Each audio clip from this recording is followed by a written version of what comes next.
Nang makarating sina Ali, Eloy at Lolo Sir ay bumaba sila agad.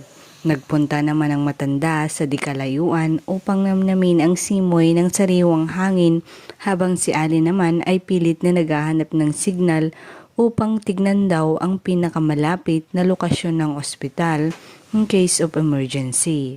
Sinabihan naman siya ng matanda na wag na itong gawin dahil naroon sila upang magkaroon ng peace of mind.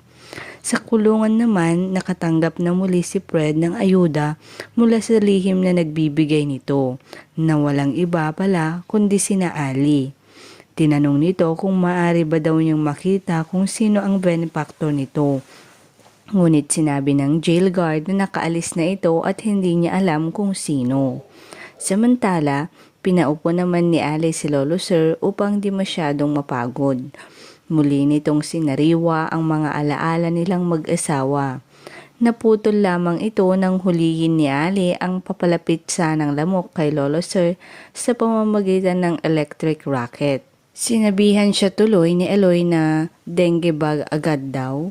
Sa kabilang dako naman, dumating si Gemma sa mansyon. Nagulat sina Tino at Chubbs sa itsura nito. Nagpakulot kasi ito dahil mukhang mga ganoon daw ang type ni Eloy. Nang buksan naman ni Chubbs ang rep nilay, napasigaw ito dahil halos wala nang natirang pagkain dito. Iyon pala ay dinala lahat ni Alice sa kanilang picnic travel. Muli namang dumalaw si Lola Hart kay Mang Fred. Hindi naman maganda ang mood ni Fred dahil wala ang kanyang anak at mukhang napapalapit na ito kay Mr. Agkawili. Sa kabilang dako naman, naghahanda na sina Ali at Eloy ng kanilang kakainin. Napag-usapan nila ang pagiging marupok raw ng kanyang ina at pangarap nitong maging doktor. Dinagdag naman ni Eloy ang pagiging maalaga at maalalahanin daw nito sa pamilya at pasyente nito. Tinanong naman ni Ali si Eloy kung ano ang plano nito sa buhay. Muli naman nitong naalala ang minsang pagregalo sa kanya ng nanay at tatay niya ng bisikleta kapalit ng pag-aaral nitong mabuti upang maging isang abogado katulad ng ina. Ngunit iginiit at sinabi ng ina nito na muntik lamang maging abogado ito noon. Tandang-tanda nito ang sinabi ng kanyang ina na lahat daw ng bagay na sira ay maaayos. Sa computer shop naman, biglang dumating si Red na masama ang amoy nito. Nagtaka naman si Ice kung bakit ganito ang itsura at amoy nito. Nagdahilan naman si Red na para daw ma-turn off sa kanya si Tox. Samantala, narat na naman ni Ali mula sa paghahanap nito ng signal na natutulog na sina Eloy at Lolo Sir.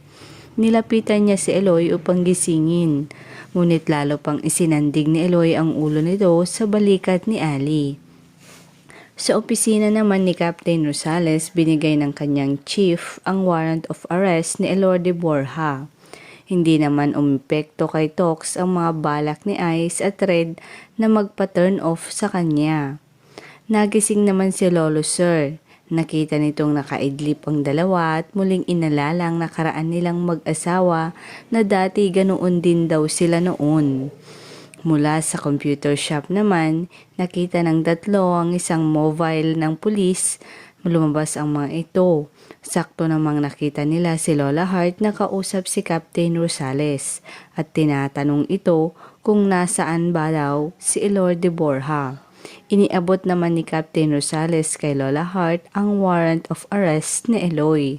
Nagulat ang tatlo sa nakita nila, ganun din si Lola Hart kung bakit may warrant of arrest na si Eloy.